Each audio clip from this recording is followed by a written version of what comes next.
Bonjour à toutes et tous, je suis heureuse de vous accueillir à l'école d'architecture de la ville et des territoires sur le campus de Marne-la-Vallée. Je suis donc la directrice de l'établissement, nommée depuis peu de temps, mais qui connaît bien l'école puisqu'auparavant j'étais directrice des études. Cette présentation, on va la faire ensemble avec Jacques Ziegler, qui est responsable de l'enseignement de première année, de l'enseignement de projet. Donc moi, ma présentation sera relativement brève. Je vais parler plus du contexte général, de l'organisation de l'école, des études d'architecture. Et puis ensuite, vous aurez un long moment d'exposé par Jacques Ziegler qui vous détaillera le déroulement de la première année. Donc, comme vous le voyez à l'écran, on s'appelle École d'architecture de la ville et des territoires. Nous sommes la seule école d'architecture à avoir ville et territoire dans notre nom. Enfin, c'est une chose à laquelle on tient. Et ça révèle vraiment une acception de l'architecture très particulière, puisque l'on considère que tout acte de construire a un impact sur l'environnement et inversement, le contexte n'est jamais neutre. Donc c'est vraiment l'idée qui sous-tend toutes les études d'architecture que vous serez amenés à suivre au sein de l'école. Donc les études d'architecture se déploient en 3 cycles, puisqu'on relève de l'enseignement supérieur. On a un premier cycle donc de 3 ans qui permet d'obtenir un diplôme d'études en architecture qui vaut grade de licence, puisque les écoles françaises, enfin le réseau des 20 écoles nationales supérieures d'architecture, dépendent du ministère de la Culture. Donc le diplôme vaut grade 2. Le deuxième cycle, donc de 2 ans, permet d'obtenir le diplôme d'État en architecture et vaut grade de master. Et à l'issue donc de ces 5 ans, les diplômés ont soit la possibilité d'aller travailler comme salariés dans une agence, enfin au sein de collectivités, ou peuvent s'inscrire pour exercer en leur nom propre. Donc il y a une année d'enseignement qui s'appelle l'habilitation à exercer la maîtrise d'œuvre. L'acronyme c'est HMONP. Et là donc vous êtes inscrit au tableau de l'ordre comme architecte. On a des architectes qui souhaitent se spécialiser, donc soit dans des voies professionnelles particulières. Donc à l'école, on offre un DSA d'architecte urbaniste, donc vraiment une spécialité en design urbain. Avec un diplôme d'État qui est délivré à la fois par le ministère de la Culture et le ministère de l'Enseignement supérieur. Et puis plus récemment, on a ouvert un diplôme propre aux écoles d'architecture, donc le DPEA architecture post-carbone avec l'école des Ponts, d'une durée d'1 an et demi, qui s'intéresse plutôt à la maîtrise de l'énergie, à la question des matériaux et la question des structures. Autre voie que choisissent certains architectes, c'est celle de la recherche et du doctorat pour ensuite se retrouver dans les écoles en tant qu'enseignant, professeur, chercheur. Donc là, le doctorat, on est affilié à l'école doctorale du campus. C'est un peu une réduction, mais de la communauté d'universités et d'établissements, ville, territoire, transport. On bénéficie donc de l'infrastructure doctorale du campus sur lequel on est. Majoritairement, je pense que vous souhaitez une entrée en première année, même si dans la salle, il y a peut-être des étudiants, des candidats à une VAE, donc une validation des acquis de l'expérience. Mais en première année, on insiste en disant que le recrutement est ouvert, c'est-à-dire qu'on ne privilégie aucun baccalauréat. On n'a pas de test ou d'examen d'entrée, puisque seule la capacité d'accueil aujourd'hui dicte les conditions d'accès à l'école. Néanmoins, vous êtes nombreux à poser votre candidature, donc de fait, on est quand même obligé à un moment donné d'opérer un choix. Donc cela se fait en 2 étapes. La première étape, ce sont les résultats scolaires qui sont pris en compte de première et de terminale, mais ça, mes collègues au rez-de-chaussée ont pu ou peuvent vous expliquer comment ça s'est conduit. Si les notes vous permettent d'être retenues et présélectionnées, on a un entretien de motivation qui est un entretien de sélection donc qui est organisé le 8 mai. Je pense que c'est un vendredi et non un samedi, comme l'indique la diapositive. Donc un entretien sur la base du questionnaire de motivation qu'on vous demande de compléter sur APB avec 2 enseignants de l'école, une discussion qui permet de juger de votre motivation et de votre capacité à engager des études d'architecture.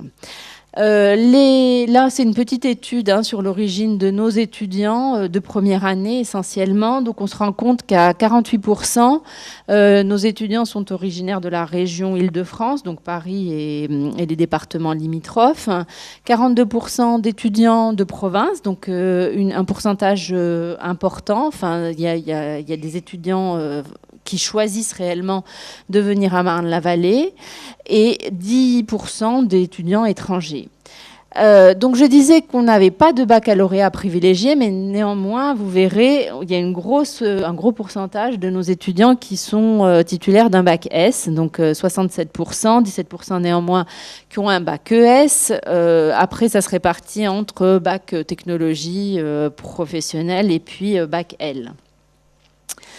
L'enseignement donc de l'architecture en école, bon ça Jacques vous le présentera dans le détail, mais ce sont 50%.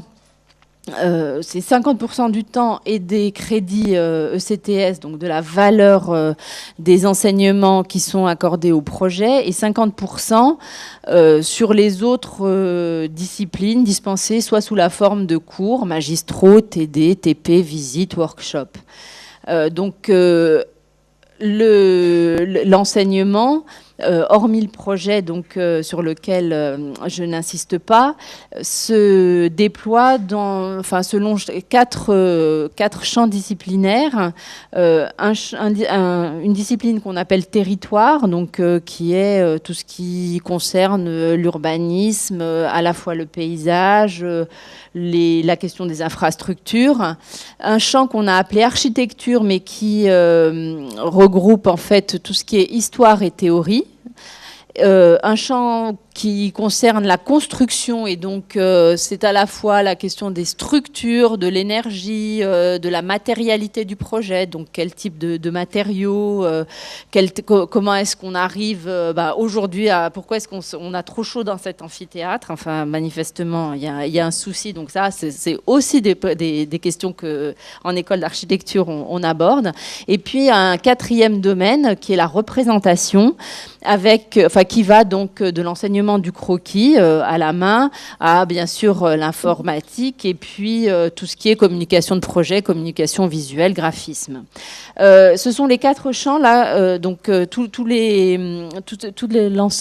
l'ensemble des lignes représente autant de cours que nos étudiants de premier cycle suivent pendant leur cursus, puisque le premier cycle, il est construit vraiment comme un tronc commun obligatoire très encadré. Avant que les étudiants en second cycle, donc les deux dernières années de master, choisissent une filière d'approfondissement. Aujourd'hui, l'école propose donc 4 sections qui sont autant de tendances fortes au sein de l'école, qui conduisent toutes au diplôme d'État en architecture, mais qui permettent d'aborder des problématiques différentes. Donc on a une filière qui s'appelle transformation, au pluriel, des situations construites. Donc on est dans de la réhabilitation, mais aussi de la restructuration, à la fois de quartiers, d'édifices. On a une deuxième filière qui s'appelle métropole, au pluriel, et qui permet une comparaison à la fois de la métropole du Grand Paris avec des grandes mégapoles en Amérique latine et en Europe. Une troisième filière d'approfondissement qui s'appelle théorie et projet, où là on est vraiment sur oui, l'essence de l'architecture, à la fois sur les questions de composition, d'histoire, et puis une dernière section plus technique qui s'appelle Matière à penser, où là on aborde à la fois les questions de structure, de matérialité, c'est-à-dire comment on construit, et puis quel est l'impact de cette façon de construire sur le bâtiment. Malgré tout, donc, bien qu'il y ait un approfondissement permis en second cycle, on a un tronc commun qui court et qui permet aux étudiants à la fois de disposer de connaissances partagées et de maintenir le lien entre eux. En fait, on insiste bien pour dire que ce ne sont pas 4 écoles dans l'école, mais donc on a ce tronc commun avec des cours obligatoires, des cours optionnels qui peuvent être choisis au sein de l'école et sur le campus. Un stage, bon, bien sûr, de 3 mois qui est obligatoire. Tout ça constitue le socle qui permet d'obtenir son diplôme d'état d'architecte. Bon, une particularité de l'école, vous avez certainement pu discuter avec des étudiants au rez-de-chaussée. On a la proximité immédiate de l'école des Ponts, donc une formation qui s'appelle Structure et Architecture, qui est ouverte sur sélection, qui permet sur les deux années du master d'avoir une sensibilisation à l'ingénierie. Alors, au bout de 2 ans, on n'est pas ingénieur, mais par contre, on acquiert une culture solide dans ces domaines. Et pour ceux qui envisageraient d'aller plus loin, qui se sentent réellement la fibre scientifique, il y a des possibilités de poursuivre à l'école des Ponts dans d'infimes proportions, sur sélection. Donc c'est un parcours qui est quand même lourd, mais on a des étudiants qui intègrent l'école des Ponts et aujourd'hui on est avec une petite vingtaine d'architectes qui ont obtenu le diplôme de l'école des Ponts après une admission sur titre. Et malgré tout, enfin, vous voyez, on est entre 130 et 140 étudiants qui ont suivi la formation structure et architecture avec des promotions d'une quinzaine d'étudiants par an côté architecte et de la même façon, le même nombre au niveau des ingénieurs. Je disais tout à l'heure qu'il y avait la possibilité d'avoir un 3e cycle au sein de l'école. Donc, nous, on a fait le choix de formation professionnalisante, très directement opérationnelle. Un DSA d'architecte urbaniste avec deux responsables, dont un est Grand Prix de l'urbanisme 2014, Monsieur Bonnet. Et puis, un DPE architecture post-carbone avec donc un architecte qui est en même temps ingénieur, Jean-François Blassel, qui dirige la formation. Et ce diplôme est proposé donc conjointement avec l'école des Ponts. Le principe de ces 2 formations post-diplôme, ce sont les étudiants ont des enseignements, des cours, mais ils font aussi des projets qui sont des réponses à des commandes très concrètes de commanditaires qui peuvent être soit des collectivités territoriales, des mairies, des communautés d'agglomération ou des entreprises. Donc là, ce sont des moments de jury où les étudiants présentent leurs travaux à des commanditaires.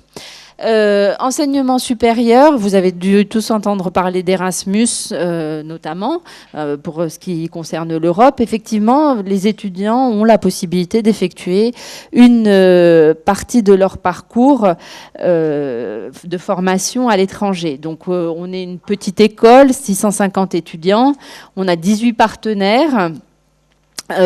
Qui sont répartis, vous avez la liste des pays, ce qui permet à 30-35 étudiants par an de partir en mobilité.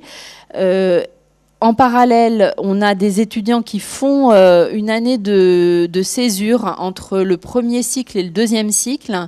Et de plus en plus de ces étudiants qui partent en stage long, puisque c'est 1 an, décident aussi, pour certains, de le faire à l'étranger. Donc voilà, il y a des possibilités de partir à l'international, soit pour poursuivre son cursus, soit pour aller réellement travailler en entreprise à l'étranger. Donc ça, on a de plus en plus d'étudiants qui le font. L'international, ce sont aussi des moments de collaboration pédagogique. Donc là, je vous donne l'exemple d'un intensif qui a lieu 2 fois dans l'année avec des étudiants chiliens. On est en partenariat avec une université au Chili, à Santiago. Nos étudiants y sont allés. On a accueilli des étudiants chiliens, mais bon, il y a d'autres projets du même type. L'international, donc effectivement, c'est un moyen d'enrichir son parcours de formation, d'acquérir de la maturité. Mais ce sur quoi je voudrais insister, c'est que ça se prépare, enfin un départ, ça dépend des résultats qu'on a, de son niveau linguistique. Donc ça ne s'improvise pas. Enfin, tout le monde ne peut pas partir parce que on a un niveau d'exigence aussi pour nos étudiants à l'international.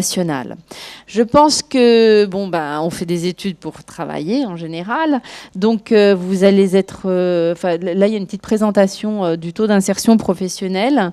Un taux assez bon puisque ce sont les résultats de l'insertion professionnelle de nos diplômés de 2010. C'est une étude, c'est une enquête qui a été conduite 3 ans après. Donc 3 ans après, donc les diplômés, on a 94% de diplômés qui ont trouvé un emploi.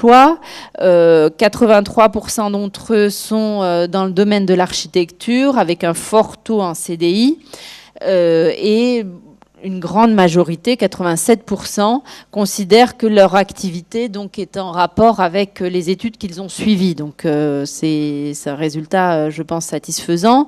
Et un délai très court entre la date d'obtention du diplôme et la date du premier emploi. Je nuancerai aujourd'hui ces chiffres puisque on est dans un moment de crise, donc le délai de 3 mois se rallonge quand même un petit peu et la situation est moins favorable aujourd'hui, même si nos étudiants, globalement, et je pense rapportés à d'autres écoles, ont moins de mal à trouver parce que, Jacques Ziegler vous en parlera, mais ils sont formés, ils sont opérationnels très vite, donc ils sont recherchés par les structures, mais malgré tout, le contexte économique étant ce qu'il est, il y a des conséquences sur les conditions d'emploi. Je disais rapidement, donc on était sur un campus, vous avez vu, on a l'université de Marne-la-Vallée qui est à proximité, mais on est donc en banlieue, mais accessible par le RER à un quart d'heure, 20 minutes de Nation. On a nos étudiants habitent soit dans la ville en colocation, il y a quelques résidences universitaires, soit à Paris, notamment à partir de la 3e, 4e, 5e année. Et là, ils font le va-et-vient quotidien, ce qui se fait assez facilement. Sachant que l'école a une amplitude horaire quand même assez large, puisqu'on est ouvert tous les jours de 8h30 à 22h, y compris le samedi, voire quelques dimanches, quand on est en période de rendu et de travail intensif. Le fait d'être situé donc, sur un campus universitaire, ça présente de gros atouts. Donc j'ai parlé du partenariat qu'on avait avec l'école des Ponts, donc qui est assez développé, mais on a également des liens avec l'université de Marne-la-Vallée, la nouvelle école d'urbanisme de Paris qui se crée à partir de l'année prochaine, donc qui est juste au-dessus de l'école des Ponts. Donc là, la photo aérienne n'est pas à jour. Et on fait partie donc de la communauté d'universités d'établissements Université Paris-Est, qui fait que de façon j'allais dire quasi naturelle, nos étudiants profitent de ce contexte très propice aux échanges et puis aussi à l'activation d'activités. On a des activités qu'on ne ferait pas si on était seul dans notre coin. L'école, donc, si vous avez pu visiter, vous vous êtes rendu compte que ce sont des lieux qui sont quand même très agréables, enfin, où on arrive les étudiants peuvent travailler sur place, enfin, ils s'isolent. Il y a, bon, là, c'est une photo d'atelier, mais c'est vraiment le quotidien de nos étudiants.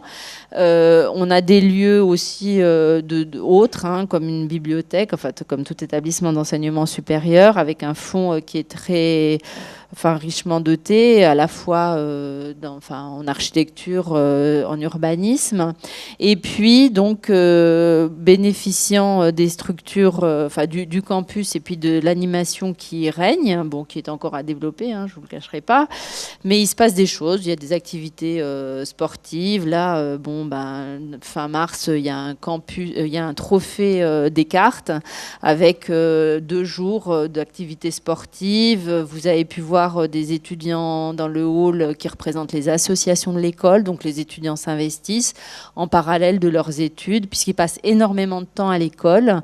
Ça devient pendant 5 ans, oui, leur lieu de vie parallèle, et on s'attache à ce que les étudiants se sentent bien au sein de l'école. Ce qui est relativement possible parce qu'on est une petite structure, hein, on n'est pas une grosse école. Maintenant, je vais laisser la parole donc à Jacques Ziegler qui va vous présenter la première année dans le détail. Et après, je reviendrai éventuellement si vous avez des questions. C'est un peu de faire comme une discussion à bâton rompu avec chacun d'entre vous. Alors, comme vous êtes nombreux et que je suis seul, c'est pas possible d'être interactif, mais en gros, de suivre le fil d'une supposée discussion que nous aurions à propos d'une entrée dans l'école en première année. Qu'est-ce que c'est? Qu'est-ce qu'on fait dans votre école? Comment ça se passe? Qu'est-ce qu'on y apprend? Voilà un peu l'idée. Alors d'abord, je dois revenir sur le nom de notre école qu'on aime beaucoup. Je suis un des fondateurs, un des enseignants fondateurs de cette école. Elle a commencé à l'automne 1998. J'ai participé au projet pédagogique qui consistait à se dire qu'il était important aujourd'hui, à l'époque, à l'aube des années 2000, d'enseigner l'architecture comme la science des édifices, l'espace, la construction, leur confort, leur juste consommation d'énergie, mais aussi la science des espaces qu'il y a entre les édifices, les espaces vides, les rues, les champs, les cours, les places, les bretelles d'autoroute, les parcs, les forêts, les fleuves, la géographie, tout ce qui se passe entre les bâtiments. Et le projet fondateur de l'école était vraiment autour de l'idée, dès le début des études, on doit comprendre qu'on doit donner une importance identique à ce qu'il y a entre les édifices et aux édifices. Et ce n'est pas parce qu'on étudie ce qu'il y a entre les édifices qu'on ne sait pas très bien concevoir les édifices. Et ce n'est pas parce qu'on ne sait pas très bien construire les édifices qu'on ne doit pas regarder en permanence, s'interroger, penser et trouver la source de notre travail dans les contextes, dans les alentours, dans les lieux, dans le déjà là. Alors voilà, c'est une très belle image d'il y a 4 ans du voyage qui presque conclut la première année, où les étudiants vont parcourir, dessiner, arpenter, comprendre un territoire, pas forcément une ville, un territoire, un morceau du territoire. Et là, voilà, les étudiants étaient avec leur carton à dessin en pleine campagne, près du lac du Der, qui est un des lacs qui permet à la Marne de contrôler son cours et de ne pas inonder Paris tous les 100 ans. Voilà, c'est ça le territoire. C'est un paysage, c'est un milieu vivant, et l'architecte, il doit comprendre ce milieu, il doit comprendre que contrôler ce milieu, par exemple pour que Paris ne soit pas inondé tous les 100 ans, c'est aussi définir ces paysages, définir le cadre de vie. C'est vraiment là la philosophie de l'école. Alors je reprends le 50-50, la balance entre le projet et les champs disciplinaires. Quand on rentre à l'école, on rentre à l'université et on va étudier 4 grands champs disciplinaires que je vais détailler un petit peu. Comme à l'université, avec des cours magistraux, des TD, des examens, des mémoires à écrire, etc. Et puis quand on rentre à l'école, on va faire du projet, comme dans une école d'architecture. Ce qui veut dire qu'on va faire 2 écoles à la fois, une université et une école. On va passer 2 fois plus de temps. Là, c'est clair, c'est net. On va au moins travailler 50-55 heures par semaine pendant toutes ces études. Je ne vais pas dire pendant toute sa vie, mais c'est à peu près le lot des architectes. On va s'en porter très bien parce que très vite, on va beaucoup aimer ce qu'on fait, ou alors on va aller ailleurs. Alors dans cet équilibre 50-50, je vais d'abord vous parler de ces 4 champs disciplinaires, avec ces très nombreux cours qu'on a la charge pour faire un architecte de dispenser, et qu'on a choisi à l'école de regrouper derrière 4 champs très clairement identifiables pour le projet d'architecture, pour servir la réflexion qui donnera la réflexion et la culture du projet d'architecture. Le premier, ce n'est pas un hasard, c'est la construction. Être architecte, c'est savoir construire, c'est savoir prescrire la construction. Les images que vous avez là vous montrent qu'à l'école, on envisage la construction pas comme un savoir académique, pas comme une série de normes, mais comme avant tout une expérience qui vise à comprendre la matière et comprendre comment les forces cheminent dans la matière.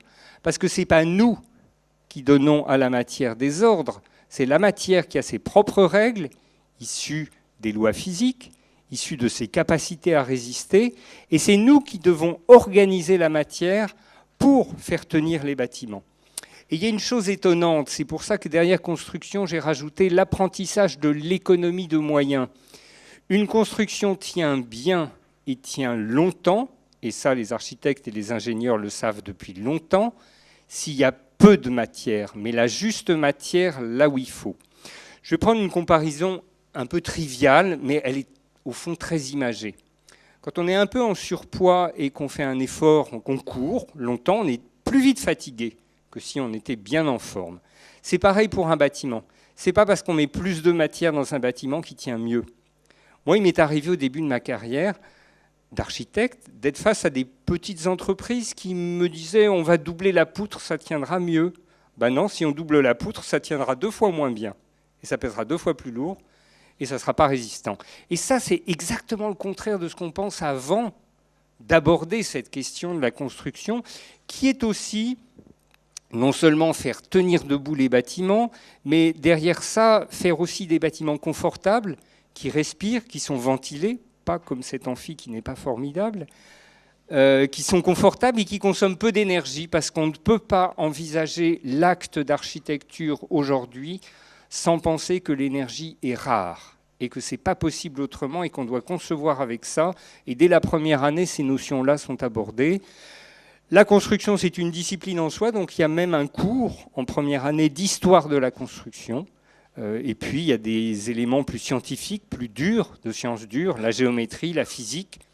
Mais au-delà de ces sciences dures, il y a beaucoup dans notre école d'observation, de manipulation, d'expérimentation.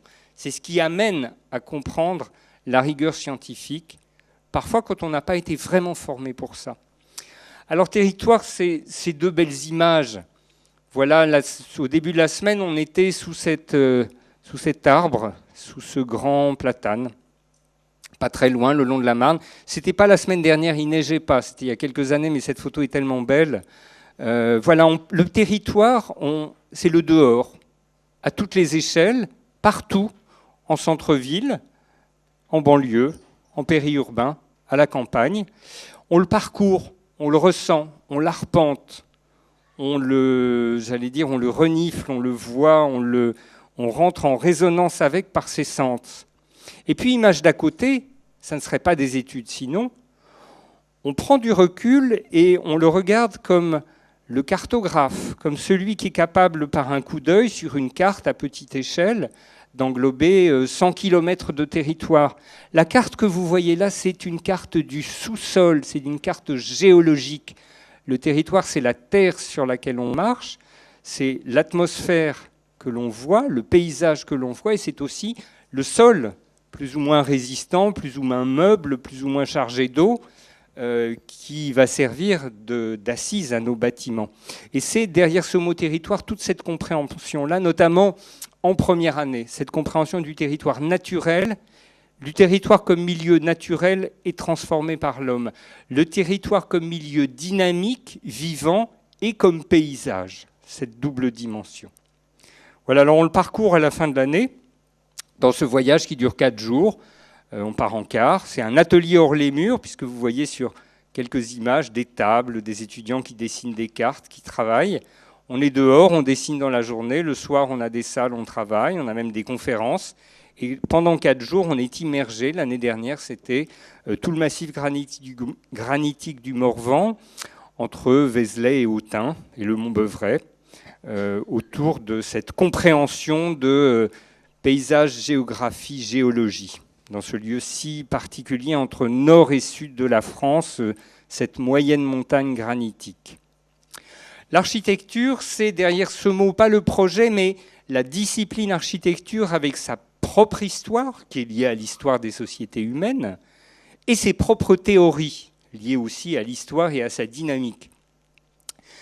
Comme pour la construction, l'architecture est étudiée à partir de ces grandes chronologies, de ces grands traités, de ces grandes périodes, de ces grands acteurs, mais elle est aussi abordée par l'observation, par la compréhension, comme si on démontait une mécanique pour comprendre comment elle fonctionne. C'est au fond le chemin du projet à l'envers, et c'est une part importante de l'enseignement d'architecture en première année qui s'appelle l'atelier d'analyse architecturale, où les étudiants par groupe de 20, avec un enseignant chaque groupe de 20, vont visiter, c'est le bonheur d'être en région parisienne, des bâtiments importants dans l'histoire d'architecture, importants et choisis. Ici, c'est la bibliothèque Sainte-Geneviève, construite en 1850, la première grande bibliothèque universitaire moderne, et elle fonctionne toujours sur son projet d'origine. C'est un bâtiment absolument formidable, d'intelligence, d'inventivité. Et ils vont le visiter, le ressentir, le dessiner, faire un commentaire dessus, décrypter la mécanique pour remonter aux idées qui ont fait le projet. Mais l'analyse architecturale et l'architecture, ça n'est pas que l'histoire, ça n'est pas que le passé, c'est aussi le futur et l'aujourd'hui. Donc notamment la responsable de cet enseignement d'analyse architecturale, qui est architecte et journaliste, qui écrit sur l'architecture, s'attache, notamment par les connaissances qu'elle a, de par son métier de critique, parfois à faire visiter des choses de demain. Là, on est en train, en février l'année dernière, de visiter un bâtiment qui sera livré à son public, à ses habitants, une semaine plus tard. Bâtiment des architectes qui s'appellent Lacaton et Vassal, peut-être pas très connus du grand public, mais qui sont des architectes importants aujourd'hui, d'ailleurs ils sont enseignants dans d'autres écoles, qui sont très importants sur les positions qu'ils prennent vis-à-vis de la question du logement.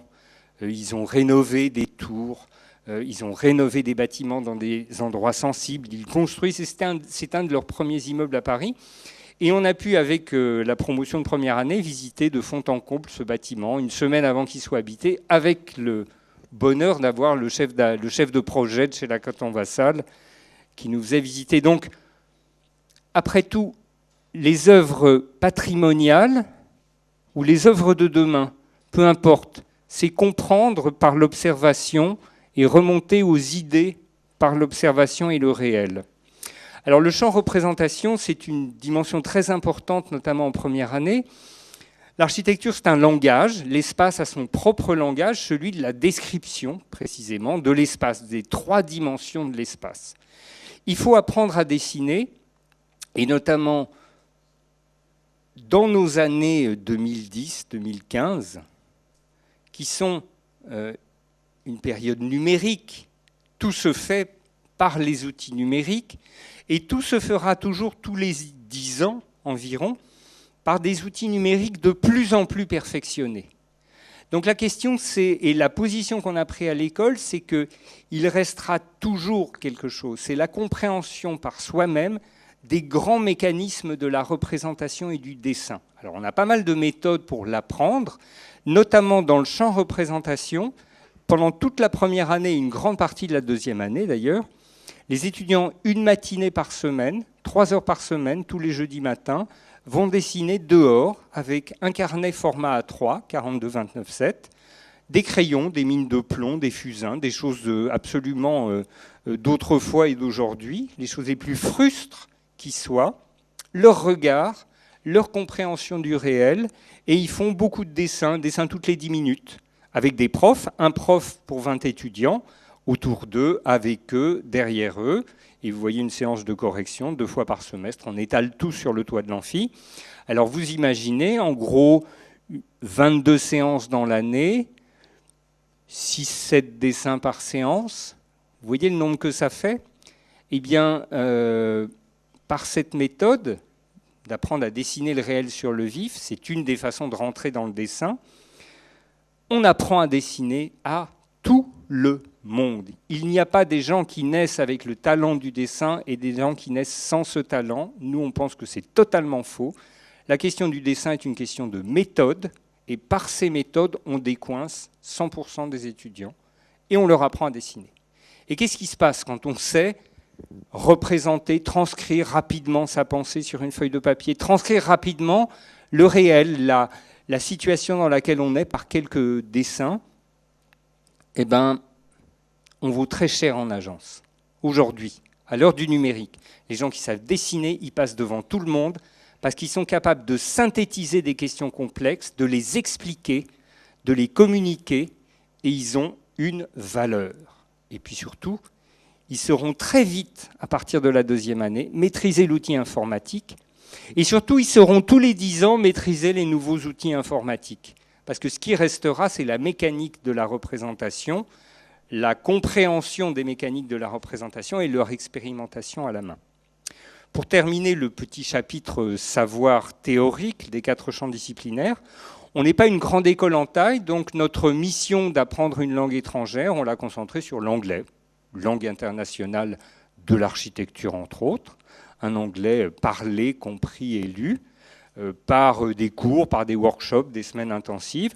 Et puis les études sont ponctuées d'un certain nombre de stages. Celui de la première année, il est très beau, il est unique, c'est 15 jours comme ouvrier dans une entreprise. Donc 15 jours de l'autre côté de la barrière. Et pour la première fois cette année, ce stage qui était placé en février, qui est une période difficile quand on travaille en entreprise parce qu'il fait froid, il y a beaucoup d'intempéries, il aura lieu pendant les 15 semaines, les 15 jours du cœur du mois de juillet. Alors, après les 4 champs disciplinaires, le projet, on va dire 2 mots, un petit quart d'heure pour parler de probablement ce qui motive les uns et les autres pour s'inscrire dans l'école d'architecture. Le projet, ce n'est pas une science exacte. Donc il n'y a pas des livres qui vous disent, voilà, la théorie du projet, c'est ça, la théorie de l'enseignement du projet, c'est ça. Chaque école a sa façon d'enseigner le projet.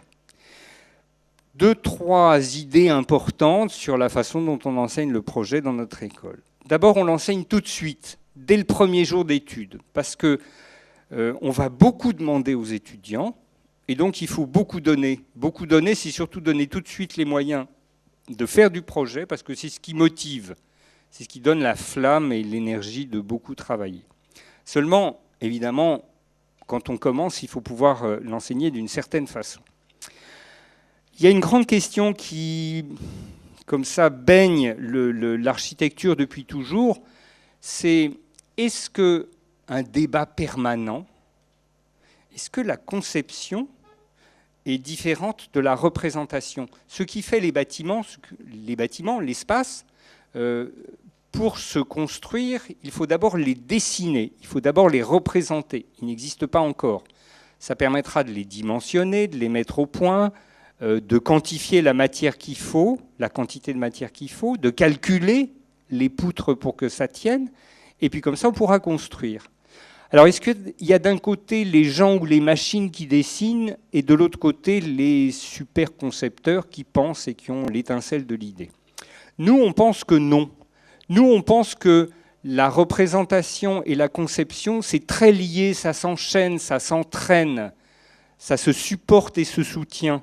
Et que quand on sait dessiner, que quand on représente le projet, on continue à le penser et on améliore. Et que pour dessiner le projet, il faut pouvoir le penser. Si on ne sait pas le penser, on ne sait pas le dessiner. Donc on ne veut pas dans notre école dissocier les deux, et ce sont les mêmes enseignants, les enseignants de projet, qui en première année ont la charge d'enseigner la conception et la représentation. Ils ont cette double responsabilité. Alors, je vais détailler ce qu'il y a derrière le mot « représenter » et derrière le mot « concevoir ». Derrière le mot « représenter », voilà, il y a tout ce qui permet de décrire l'espace. il y a ce qui est très codifié, ce qu'on appelle le géométral, le plan et la coupe, qui consiste à faire, comme théoriquement, des tranches verticales et horizontales dans les bâtiments, en dessiner l'empreinte exactement comme elle est, réduite à une échelle donnée, parce qu'on en conserve les proportions, on en réduit les dimensions selon une division, un coefficient d'échelle, et donc on peut les mesurer. Donc on pourra les construire, on pourra donner les documents pour construire grâce à des plans et des coupes. Ça fait partie de la représentation. Mais avec des plans et des coupes, on ne voit pas bien ce que ça donnera. On a besoin de perspective, d'une vision sur une feuille de papier, de l'espace en 3 dimensions, comme la photo de quelque chose qui n'existe pas encore. Et puis on a aussi besoin de maquettes, parce que ce modèle réduit est un très bon outil de vérification, c'est de la représentation. Et puis entre les deux, il y a ce qu'on appelle l'axonométrie, qui est une sorte de maquette visuelle, comme une vue d'avion. Et bien tout ça, nous l'apprenons tout de suite aux étudiants pendant leur première semaine d'études sous forme intensive, des cours le matin, des petites applications aidées avec des assistants l'après-midi. Et au bout d'une première semaine intensive, ils peuvent commencer le premier exercice de conception parce qu'ils ont déjà non seulement appris, mais expérimenté les bases de la représentation. Et qu'en ayant tout de suite, à la suite, je reviendrai après sur cette image, à concevoir, parce qu'ils vont se poser des questions de conception, ils vont devoir dessiner, et donc ils vont devoir utiliser les balbutiements du premier savoir, qui ne seront très vite plus que des balbutiements, qui deviendront des bases, et qui deviendront même des éléments maîtrisés. Et c'est cette question de la maîtrise de la représentation qui est une des clés de la sortie de la première année et du passage en deuxième année. On pense vraiment dans cette école que lorsqu'un étudiant arrive en deuxième année, on est quasiment sûr qu'il ira jusqu'au diplôme, que c'est notre devoir de ne pas le laisser passer tant qu'il n'a pas les bases suffisantes, et notamment dans la matière du projet, l'élément le plus objectif, le plus contradictoire qui soit, c'est la capacité à représenter, notamment en plan et en coupe, en géométral, à maîtriser cette mécanique qu'on appelle celle du géométral et du rabattement. Et donc à la fin de chacun des semestres, premier, deuxième semestre, dans la matière projet, il y a un examen qui s'appelle l'épreuve. Ça veut tout dire. L'épreuve de représentation. Ça dure, il y a une épreuve de perspective et une épreuve de géométral, plan-coupe. Ça dure 5 heures, c'est long. Et on a, à partir d'un plan qu'on vous donne, à dessiner la coupe. C'est exact, c'est 100% exact, 100% vérifiable. Il n'y a aucune conception, il n'y a que la vérification du savoir-faire de représentation, du mécanisme fondamental qu'on doit acquérir quand on sera pour devenir un architecte. Et ça pèse, ça vaut 40% de la note de projet. Les 60% autres, c'est le cumul des notes obtenues à chacun des exercices. Donc c'est une vraie épreuve pour les étudiants comme pour les enseignants qui préparent et corrigent cet examen, parce qu'elle est décisive et parfois elle fait redoubler certains étudiants, parfois elle les fait passer, ça marche dans les deux sens. Et par contre, on est sûr que tous ceux qui passent en deuxième année, ils maîtrisent la question de la représentation et on est sûr à 90% qu'ils seront tout de suite à l'aise avec le passage au dessin informatique, mais qui garderont, c'est ce que vous voyez dans les étalages des croquis, notamment des deuxièmes années, on va continuer à leur faire garder cette capacité, cette envie et ce plaisir de dessiner à la main pour accompagner tous les développements du projet. Alors sur la conception, pas de théorie, mais 2-3 principes. On va mettre à bas des illusions. Je suis désolé, mais il faut passer par là. La première illusion, c'est l'architecte, c'est un créateur. Voilà, il a cette idée, il est génial, les autres ne l'ont pas, et c'est un démiurge. C'est pas du tout ça un architecte. On est désolé, personne dans cette école ne le pense. L'architecte, d'abord, quand il conçoit, il transforme des lieux. Les lieux existent tous, donc il ne crée rien, il ne fait que transformer. Et en général, il transforme les lieux pour les rendre habitables, qu'on puisse y passer, que l'être humain puisse y pratiquer ses activités. C'est donc les rendre habitables. Faire du projet, c'est être attentif avant tout aux lieux, aux choses, aux gens, à leurs futures activités, à ceux qui sont déjà là. Et c'est donc cet aphorisme en forme de jeu de mots, synthétiser les contraintes, concilier les contraires. Voilà deux images. C'est le premier projet, le premier exercice de projet qu'on donne aux premières années. Un sol, parce qu'au fond, le premier élément d'architecture et de territoire avec lequel l'homme est en contact, c'est le sol sur lequel il marche. Il y a quelque chose d'un peu comme une histoire originelle. Ce sol, on leur propose un sol pas encore habitable. C'est un passage entre deux rues, une rue qui est en haut, une rue qui est 3 mètres plus bas, 35 mètres plus loin. Et puis ce passage pour les piétons, il se passe entre des maisons, des jardins, etc. Il va donc falloir aménager des escaliers, des paliers, pour que ça soit confortable, agréable. Et en même temps, il va falloir monter des murs pour que quand on passe dans le passage, on ne gêne pas les jardins où les gens ont leurs propres activités dans leurs jardins privés. C'est au fond tout le drame de l'architecture, le passage du public au privé, le traitement de cette frontière. Et donc ce premier exercice va demander de modeler le sol pour qu'on puisse le pratiquer, monter et descendre sans se fatiguer, et d'élever des murs pour pouvoir séparer les jardins visuellement du passage, mais sans enfermer les jardins, sans enfermer les murs. Assez haut, mais pas trop haut, parce que si c'est trop haut, ça donne de l'ombre. Et voilà, l'état d'origine, une transformation proposée par un étudiant. Et c'est le premier exercice. Je continue sur rendre les lieux habitables, synthétiser les contraintes, concilier les contraires. Les deux premiers exercices sont sur le même thème, le sol et les murs. Et oui, d'abord on marche sur un sol, et puis ensuite on a besoin de murs pour s'isoler de l'extérieur. Voilà, ici on a besoin de murs dans cet amphi pour pouvoir parler tranquillement quand les autres ont d'autres activités dans le reste de l'école. Et donc le deuxième exercice, qui est juste sur un terrain un peu plus large, il est supposé être au bord de la mer, dans une presqu'île dans le Finistère.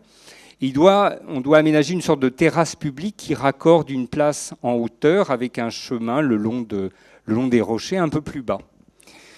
Et voilà, l'emprise est en forme de L, tout le monde a les mêmes contraintes, et les 100 étudiants vont répondre à ces contraintes d'une façon très différente. Pourtant, il y a beaucoup de contraintes. C'est la même emprise, on ne peut pas déborder, c'est la même altitude qu'il faut raccorder, mais il y a 3 ou 4 choses à faire à la fois, et c'est déjà donc synthétiser les contraintes. Plus il y a de contraintes, plus il y a de créativité. Le mot de créativité, on ne l'emploie jamais en première année dans l'école, on n'emploie que celui de contrainte, et le mot de créativité, il se diffuse tout seul, on n'a pas besoin de l'appeler. C'est quand on l'appelle qu'il n'y en a pas en général. C'est quand on l'invoque qu'elle n'est pas là. Alors, cette fameuse conception, on l'aborde d'une façon très différente au premier et au deuxième semestre. Au premier semestre, on considère que c'est un peu l'académie, la base. On est dans l'école, dans ces grands locaux accueillants, chauffés, où il y a de la place, où on peut travailler et où on va beaucoup travailler. Et on va d'abord apprendre ce que c'est qu'un sol, que des murs. Vous venez de voir quelques images rapides. Et ensuite, ce qu'est une toiture. Et quand on aura appris ce qu'est un sol, des murs, une toiture, qu'on les aura expérimentés, on mettra tout à la fois et on fera un bâtiment entier, ce qu'on appelle partition. Au contraire, au deuxième semestre, on va sortir de l'école et aborder des notions plus complexes, qui sont celles d'ailleurs liées à la plupart des projets. Tout projet est quelque part, donc tout projet doit s'implanter. Un bon projet est bien implanté, c'est l'acte le plus fondamental de l'architecture. La plupart des projets, que ce soit un immeuble de bureau, une usine, une école, ça répète une pièce, ça répète un élément, une salle de classe, des appartements. Et donc, il faut des couloirs, des coursives, des éléments pour distribuer. Et donc, beaucoup de projets, la clé de leur organisation, c'est le rapport entre les éléments qui distribuent et les éléments où on habite, les lieux qu'on habite.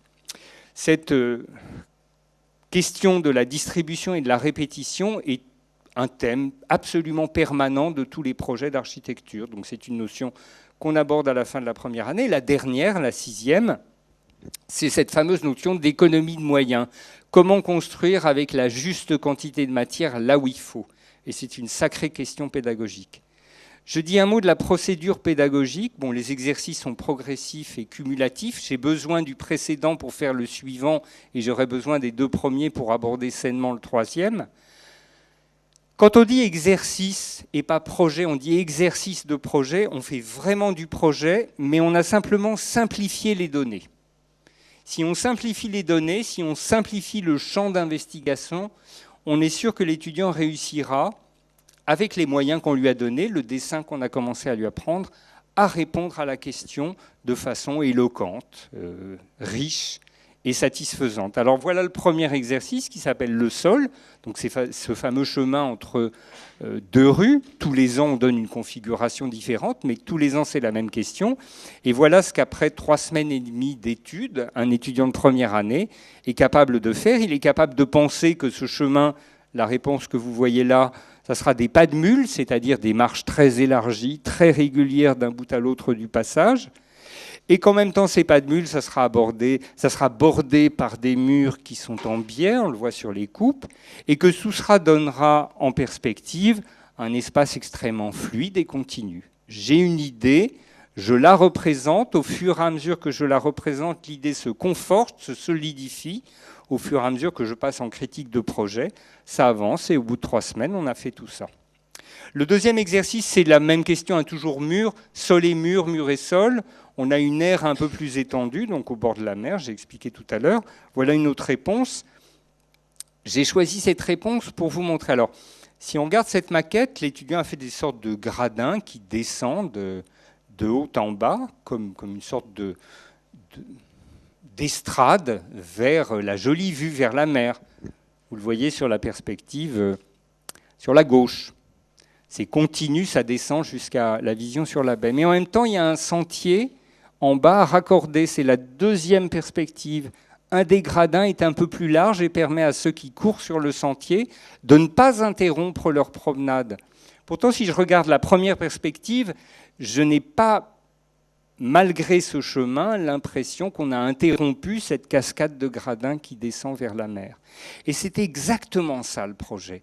Au bout de 6 semaines d'études, on peut très simplement cerner cette double question. Comment donner l'impression qu'on descend vers la mer sans contrainte et comment malgré tout laisser s'interrompre cette continuité par un gradin un peu plus large qu'on ne verra pas comme une gêne et qui rendra un grand service. Voilà, j'en dis pas plus, mais je crois que là, il y a tout ce qui est le projet. La créativité, elle naît des contraintes, elle sort des contraintes, elle sort de la capacité qu'a l'étudiant à s'approprier les contraintes et à représenter, à dessiner. S'il n'est pas capable de dessiner, il ne peut pas mettre au point son idée.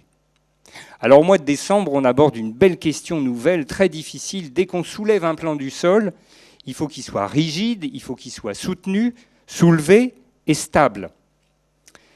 Et alors, il y a un cours théorique qui accompagne tous les exercices de projet, qui précède les questionnements des exercices. Il s'appelle l'outil du projet. C'est 2 heures toutes les semaines dans cet amphi.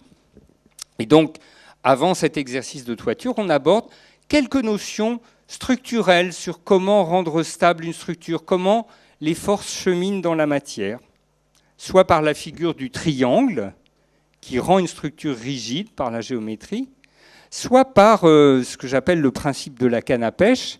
Si je suis très fort et que je tiens ma canne à pêche à 2 mains, mais en un seul point, le petit poisson fera tourner ma canne à pêche. Si je tiens ma canne à pêche en écartant mes 2 mains, le gros poisson ne fera pas tourner la canne à pêche parce que j'ai encastré la canne à pêche sur mon corps. C'est les bases mêmes du raisonnement structurel. Cette simple petite histoire permet aux étudiants de comprendre et quasiment d'éprouver dans leur corps ce qui leur permettra, au travers d'un exercice qui leur demande de faire la toiture d'une petite halle de marché d'un petit peu moins de 100 mètres carrés sur une place dans un village dans le nord de la France, à grande échelle, dessinée et étudiée en maquette à très grande échelle, avec du balsa, etc. Et en appuyant sur la maquette, avec très très peu de savoir théorique, beaucoup d'observations, on obtient ça. Voilà les dessins, donc espace et structure. Voilà les maquettes. Et alors, il ne faut pas regarder que le résultat. Il faut dire comment on arrive à ce résultat, parce que c'est ça qui est intéressant. Et on arrive à ce résultat en disant, D'abord, une structure, c'est une organisation géométrique du cheminement des forces depuis le haut du toit jusqu'aux fondations. Et cette organisation géométrique, elle ne s'embarrasse pas du type de matière. Est-ce que c'est du béton? Est-ce que c'est du bois? Est-ce que c'est du métal? Elle ne s'embarrasse que de lignes géométriques qui sont les unes et les autres en interaction et qui parfois sont stabilisées par cette figure du triangle. Et ce sont ces premières maquettes. Ça fait beaucoup rire les étudiants quand on leur dit « Vous allez pour mercredi, nous sommes le lundi, ou pour vendredi, nous sommes le lundi, faire une maquette avec des spaghettis. Vous allez au supermarché acheter un paquet de spaghettis, un peu de colle, et ces spaghettis vont figurer aussi bien des poteaux, des poutres, des membrures, et on appuiera sur la maquette spaghetti un peu dans tous les sens, et on pourra tester par sa géométrie sa résistance aux déformations. Et puis ensuite, une fois qu'on aura défini sa géométrie et assuré que par sa géométrie la structure est stable, on commencera à réfléchir à l'épaisseur, à la hauteur de la matière, puisque c'est la hauteur de la matière qui fait sa résistance, et on passera, image 4, 5 et suivante, à ce qu'on appelle l'inertie. Et donc très vite, avec très très peu, aucun calcul, quelques petits principes de compréhension des cheminements des forces dans la matière, on arrive à ces résultats-là, où ces toitures sont extrêmement légères, portées par très peu de choses et tout à fait crédibles d'un point de vue structurel et spatial et dessinées, schématisées, dessinées en détail, dessinées en perspective. Ça, c'est au mois de décembre. Alors, quelques propositions. Voilà une étudiante qui, à partir de pliage de petits bouts de carton, s'est très vite rendu compte que de mettre côte à côte des modules en les décalant les uns par rapport aux autres, ils vont s'entraider. C'est la base même de la conception d'une structure. La matière elle-même n'est pas grand-chose, c'est quand on fait collaborer deux éléments de structure qu'on les rend plus résistants qu'ils ne sont chacun. Et ça, l'étudiante l'a compris d'emblée par cette forme de pliage successif. Alors, on passe au spaghetti, et puis on s'aperçoit que les poteaux peuvent être beaucoup mieux placés exactement à l'inverse de ce qu'elle imaginait en 2. En 3, ils ont changé de place. Et comme ils ont changé de place, ils sont tenus par 2 points, donc ils sont encastrés à la toiture. Tiens, c'est le coup de la canne à pêche. Et puis ensuite, en 4, on passe avec les épaisseurs. On perd beaucoup de choses quand on passe avec les épaisseurs, c'est très dur. Donc on refait des maquettes et on arrive à une espèce de synthèse. Et on arrive à quelque chose où il y a très très peu de poteaux et où ça tient très très bien, beaucoup mieux que s'il y avait beaucoup plus de poteaux. Et pour faire le marché, c'est beaucoup mieux. On peut mettre les étalages un peu où on veut. Voilà, je passe vite sur des tas de propositions très différentes, mais toujours 80 mètres carrés. Vous en avez 2 là dans le hall très différentes, autour de toujours cette méthode. Peu de connaissances scientifiques, beaucoup d'observations, beaucoup d'expérimentations. Et voilà, on arrive à cette formule, cet aphorisme d'un grand architecte du XXe siècle, Ludwig Mies van der Rohe. La forme est le résultat des contraintes de la tâche à accomplir dont elle est indissociable. La forme n'est pas la création de l'architecte génial, c'est juste le résultat des contraintes de la tâche à accomplir. Et c'est celui qui accomplit la tâche, le concepteur, qui a cette responsabilité formidable de faire naître la forme de sa capacité à avoir l'intelligence de la situation. Et puis ensuite, quand on a étudié chacun des éléments et qu'on sait faire un bâtiment entier, sol, mur, toiture, on leur dit, vous savez, c'est rare qu'un bâtiment, ça soit fait que d'une seule pièce. Donc on finit le premier semestre avec un bâtiment où il y a 18 pièces, 18 locaux. C'est une petite usine de menuiserie, une espèce d'atelier perfectionné de menuiserie, avec des locaux très hauts sous plafond, très bas sous plafond, moyennement hauts sous plafond. Et on leur donne une sacrée contrainte. On leur dit, vous allez voir, c'est difficile et intéressant, vous allez faire ça dans un volume unique, une enveloppe unique. Ce n'est pas des volumes assemblés, c'est un seul volume. Alors voilà, ça commence, maquette à petite échelle avec des bouts de carton, le grand atelier, les autres autour. Et puis on passe, on leur dit, vous allez aussi avoir une deuxième contrainte, c'est un bâtiment à ossature. Alors ça, ils connaissent, ils viennent de le faire pour la toiture. Des poteaux et des poutres et puis des éléments qui remplissent. Donc ils étudient en spaghetti, ils savent déjà faire. Ensuite, ils passent à la matière. Ils assemblent tout ça, parce qu'une question difficile, c'est que les ateliers principaux où on coupe du bois, Ils doivent être éclairés de façon homogène, sinon on se coupe les doigts quand il y a un éclairage contrasté. Donc ils doivent avoir une lumière du nord ou par le toit vers le nord. Et donc ça pose beaucoup de questions sur la coupe, la toiture. Et ça amène à ces résultats tout à fait intéressants dans ce volume unique, dans une situation qu'on leur a donnée, réelle, qui est à Clichy-sous-Bois. Voilà, on va balader des différentes propositions. Là, l'idée de l'étudiant a été, je vais tout éclairer par un dispositif en toiture, les locaux très hauts sous plafond et les locaux moyennement hauts sous plafond, tous les ateliers, je vais les mettre sous cette forme qu'on appelle des sheds. Alors ça va se mettre au point, voilà, ça va donner ça. Il y a la maquette de situation, donc sur le terrain réel, et puis les dessins. Encore d'autres. Voilà. Là, il y a eu des moments très très douloureux, des recherches, des contradictions, des retours en arrière. On revient à une échelle plus petite, on repart plus grand. Le cheminement du projet est rarement linéaire, il est semé d'embûches et il va vers la réussite. C'est un projet magnifique là, qui a eu une genèse très très pénible et difficile. Il faut revenir en arrière, il faut être capable de se critiquer, de voir les problèmes qu'on n'a pas résolus, d'envisager des nouvelles solutions, de les tester, de vérifier qu'elles ne sont pas très bonnes mais un peu meilleures, et puis petit à petit d'arriver à la solution cohérente, juste, dessinable, et qui obtient une très bonne note. Alors deuxième semestre, donc voilà, premier semestre, c'est une espèce de base, on apprend à faire un bâtiment en gros, et à le maîtriser sacrément bien. Deuxième semestre, ça c'était il y a une semaine, lundi, on sort voir un grand territoire, on va apprendre à implanter, pour apprendre à implanter, on va voir un très grand territoire, 8 km de long, il faut la journée pour le parcourir, et en général au début du printemps, les journées sont contrastées. 13h30, 80 km/h de vent sur le lac de Vers-sur-Marne, sur le bassin de Vers-sur-Marne, tout près d'ici. Et puis le soir, en remontant le parc du Château de Champ, ces ombres merveilleuses du dernier soleil. Et entre-temps, marcher, parcourir, arpenter, pour dessiner, cartographier un grand site où, 2 semaines plus tard, quand on l'aura absolument bien analysé et compris, on aura implanté un tout petit bâtiment, une buvette.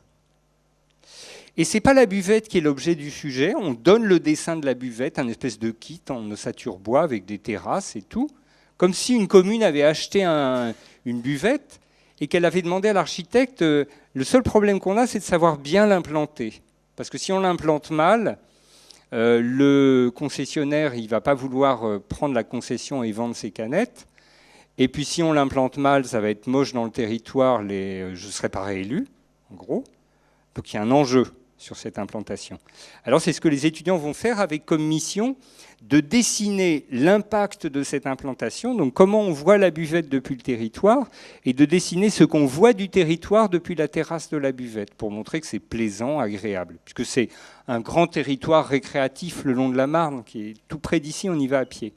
Et les étudiants vont aller gratter la réalité, relever exactement qu'à cet endroit-là, il y a des phragmites, c'est-à-dire des roseaux, il y a tel type d'arbres, ils vont relever le diamètre des arbres, ils vont s'implanter exactement selon une situation réelle qu'ils vont aller parfaitement identifier. On continue donc l'avant-dernier exercice, la 5e notion, distribution-répétition. C'est aussi sur un terrain réel qu'on va voir, dont là la contrainte, c'est un terrain très en pente. Alors on en a plein dans le coin. Hein. L'année dernière, c'était à Montfermeil, sur la butte de Montfermeil. On avait une grande friche qui descendait vers une petite zone d'activité. Et voilà, on y fait un programme qui, évidemment, les étudiants se projettent très très bien dans ce programme. Des chambres d'étudiants. 48%, non, 42% de nos étudiants viennent de province. Ils sont dans des chambres en ville nouvelle, des résidences étudiants ou des colocs. Voilà, comme ils se débrouillent. Ils connaissent très très bien, ils sont experts dans la question. Alors ils ont un programme, une résidence d'une vingtaine de chambres d'étudiants, de vingtaine de studios d'étudiants, parfois des studios jumelés, des colocations, parfois des individuels, c'est comme ils veulent. C'est sur un terrain très en pente et il y a une contrainte, c'est toujours dans des zones un peu pavillonnaires, donc c'est un bâtiment avec un rez-de-chaussée et un seul étage. Et comme il y a un étage et des studios à l'étage, il faut y accéder, donc cette question de la distribution se pose, accès aux étages. C'est le premier projet sur lequel on demande d'étudier, de dessiner la façade vue de dehors, donc l'ordonnancement extérieur. Et c'est très largement soutenu, supporté par la question de la très forte pente sur laquelle se pose le bâtiment. Alors voilà, je vais faire défiler quelques réponses donc, de mai dernier. C'est pour bientôt pour les étudiants de cette année. Quelques réponses où on voit sur les coupes comment c'est posé sur la pente. Voilà en gros des réponses sur fragmentation dans un sens de la pente ou au contraire continuité du bâtiment mais dans l'autre sens de la pente. Et puis on termine l'année avec cet exercice sur l'économie de moyens. Et là on va totalement changer de registre. On va demander aux étudiants, à partir d'un certain nombre de matériaux qu'on leur confie, des lattes de bois, des tiges de métal, des cordes à piano, du câble, de la drisse, du tissu. On va leur demander de faire une structure la plus grande possible. Tous les ans, elle a un nom, ça poursuit un thème. L'année dernière, ça s'appelait éco-corporel. Et alors, ils vont devoir arranger les matériaux entre eux, les organiser pour que ces lattes très souples deviennent très rigides parce qu'on les a assemblées entre elles et vont très très loin. Et le moyen de vérifier tout ça, que c'est vraiment économe en moyens, on a trouvé, c'est un peu méchant, hein. On leur a dit, vous allez faire ça très grand, ok, on fait très grand. Pour être sûr que ça marche, vous allez le porter. Ah, mais pas à deux, une seule personne. Une seule personne va être la colonne de la structure. Et pour renforcer encore le truc, pour être sûr qu'elle ne casse pas, vous allez défiler comme un défilé de mode. Ce sera le jour du rendu. Et ça a donné naissance à ce très très bel exercice qui conclut la première année. Vous avez une partie des structures suspendues encore au-dessus du hall. D'abord, les étudiants font des maquettes. Ensuite, on distribue le pactage de matériaux, où il y a un peu de tout, mais personne n'est satisfait de ce qu'il a. Donc on fait des échanges et compagnie. Moi, j'ai besoin de bambou, file-moi tes cordes à piano, etc. On travaille la matière, on assemble, on s'aperçoit que c'est le vide qui relie la matière, qui garantit beaucoup de rigidité et peu de poids. On invente des matériaux. En haut, vous allez voir tout à l'heure une sorte de fourreau en corde à piano. On doit être plusieurs, les étudiants sont par équipe de 4, parce que là, on expérimente, on rigidifie, on construit, on coud, on cloue, on visse, on coupe. On a besoin d'être à plusieurs pour faire les choses. On est critiqué tous les 2 jours par les profs. Ça se fait dans une période de 2 semaines et demie intensive. Alors les profs, là, il y a des pastilles rouges, c'est toutes les chemises blanches. Et on est autant moitié prof de projet, moitié ingénieur. Parce que c'est une sacrée question, hein. On est totalement perdu face à ces structures qu'on n'arrive pas à lire. C'est-à-dire on a du mal au début à comprendre comment les forces cheminent jusqu'au porteur et jusqu'au sol.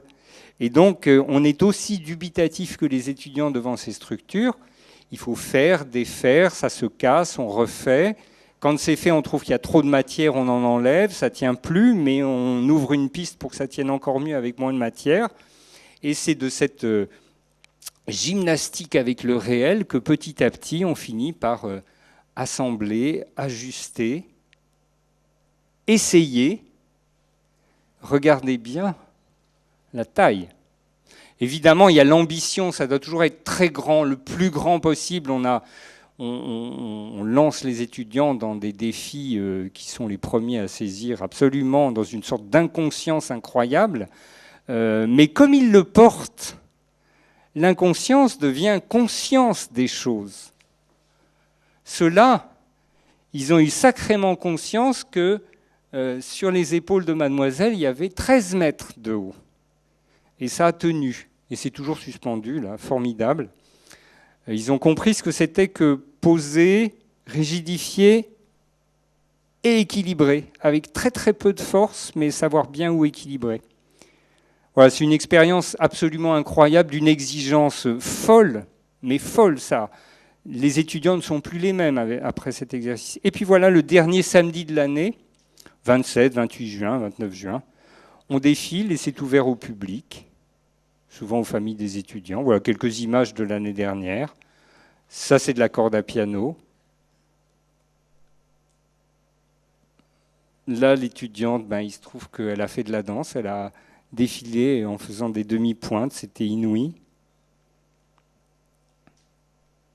Et là, tout d'un coup, le bras se dépliait. C'est totalement inattendu, totalement magique, et d'une rigueur, c'est mieux que d'apprendre, c'est mieux que presque d'expérimenter, de construire un pont en réduction. On apprend encore mieux. Voilà, ça, ce fourreau incroyable, ce sont des cordes à piano tressées entre elles avec de l'adhésif. Et cette forme, comme une tulipe, ou je ne sais pas quoi, un iris, c'est par la forme que ça a trouvé sa rigidité. À plat, cette chose-là est toute molle, mise en forme et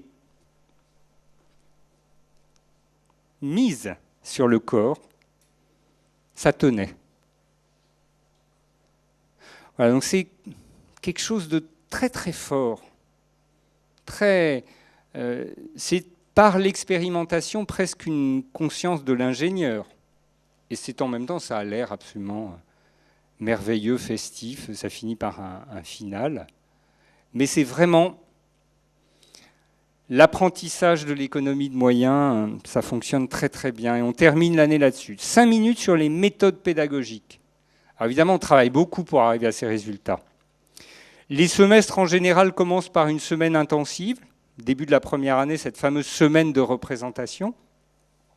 Ensuite, 12 semaines, c'est le corps du semestre, du lundi 9h au vendredi 20h, cours et projets, ensemble, les 50% projets, les 50% des enseignements théoriques.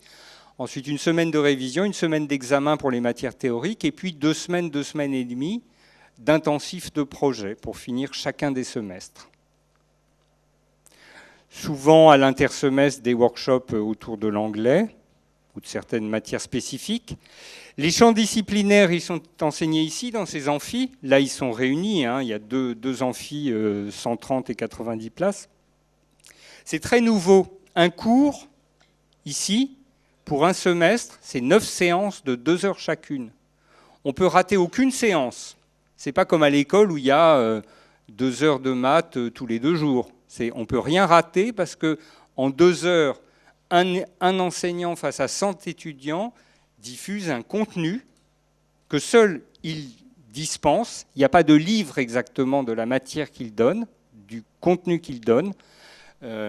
Donc c'est une très très forte exigence et puis c'est évidemment validé après, vérifié par des examens.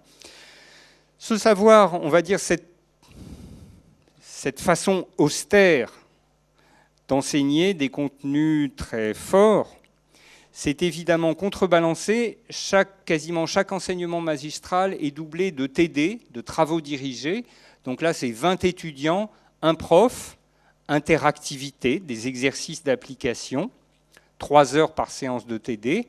Et donc, le contenu théorique du cours est mis en pratique au travers d'un TD et comme ça, assimilé. Les deux, ça fait une synergie. Et puis que ce soit pour le projet ou certaines matières théoriques, il y a de temps en temps des workshops, donc des périodes très courtes, 2 jours, 3 jours, une semaine, très intensives sur une question donnée, où on ne fait que ça toute la journée. Le projet, il est très encadré en première année. On voit son professeur de projet, un professeur pour 20 étudiants en projet. Donc nous sommes une promo de 100 étudiants. Je coordonne une équipe, nous sommes 5 profs de projet à appliquer les mêmes sujets en même temps, selon le même calendrier, mais nous sommes 5 personnes à enseigner le projet, chacun à nos 20 étudiants. Nous voyons les étudiants 2 après-midi par semaine en critique de projet, le lundi et le vendredi après-midi. Officiellement, c'est 14h30, je ne sais pas quoi, 19h. Ça finit très souvent à 20h, voire 21h. Ça finit quand on a fini. Il n'y a pas d'heure. Et puis entre les deux séances de critique de projet, il y a le mercredi, une après-midi entière où les étudiants sont libres de travailler sur leur projet avec l'aide d'un moniteur. C'est un étudiant de 5e année qui est payé pour aider les premières années à bien dessiner les choses qu'ils vont montrer aux profs le vendredi.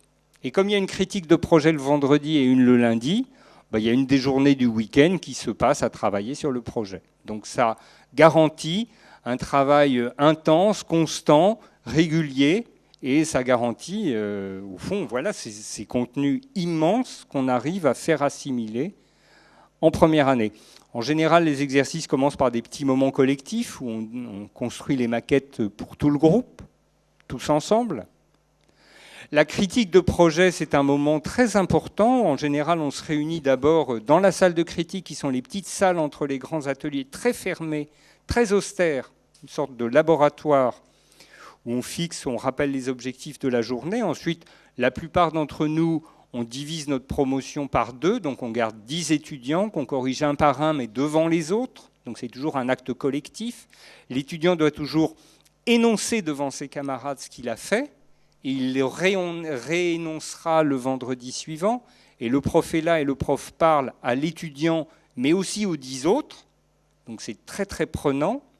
Et puis quand on a passé les 2 demi-groupes, en fin de journée, on fait un débriefing. Là on voit fin de journée, je ne sais pas quoi, vendredi 18 janvier, 21h, les têtes un peu décavées. Après ces très très longues journées. Et puis alors l'atelier, le lieu de l'étudiant, il y travaille, il y fait ses projets, il y dessine, il fait ses maquettes en toute liberté, c'est son endroit. Nous, profs de projet, nous voyons nos étudiants là en salle de critique, on va leur dire bonjour à l'atelier, mais l'atelier c'est leur lieu. C'est à l'atelier où les moniteurs viennent les aider, mais c'est à l'atelier où aussi, naturellement, spontanément, des étudiants plus âgés, d'autres années, viennent les aider. En haut, une étudiante qui est en structure architecture 4e année, qui est venue donner des conseils à une première année en fin de rendu au mois de janvier. En bas à gauche, 2 deuxièmes années qui viennent voir, très curieux, les premières années faisant cet exercice partition. Et puis là, dans le même groupe, 2 étudiantes de première année, une qui est plus avancée qu'une autre, qui lui explique. Il y a une grande entraide, un grand esprit de groupe, du fait que les étudiants sont ensemble à travailler dans leur lieu. Et puis voilà, il y a des rendus tous les mois, quasiment. Une fois par mois, le projet est rendu, évalué, affiché, noté, et on passe à la suite. Et donc la semaine, c'est très lourd. Lundi 9h, vendredi 20h, et une journée de travail pendant le week-end. Donc c'est rythme des prépas, des choses comme ça, toute l'année. Donc on vous le dit clairement, les études d'architecture, par leur nature, à la fois universitaires et tournées sur le projet, ce sont des études très mobilisantes. Mais en même temps, si ça marche, ce sont des études très passionnantes, et il n'y a aucun problème pour nourrir cette motivation. Cette motivation, elle est nourrie par ce que produit la promo.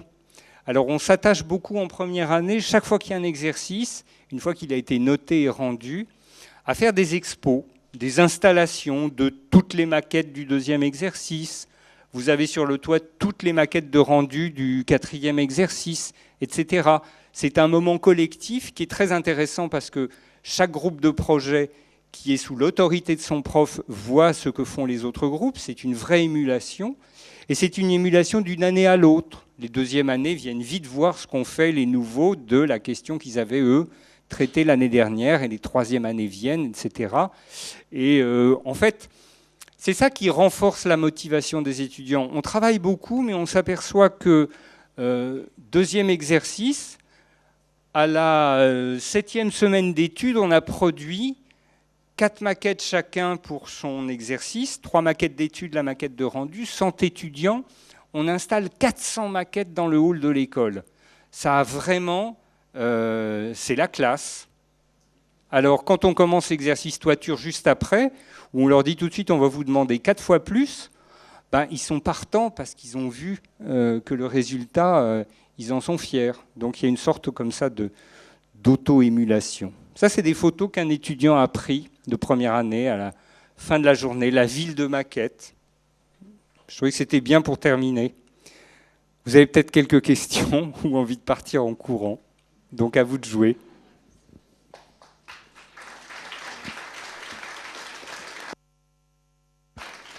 Si vous avez des questions, vous levez la main, il y a plein de micros, on vous les apporte. Eh bien alors, merci beaucoup de votre grande attention.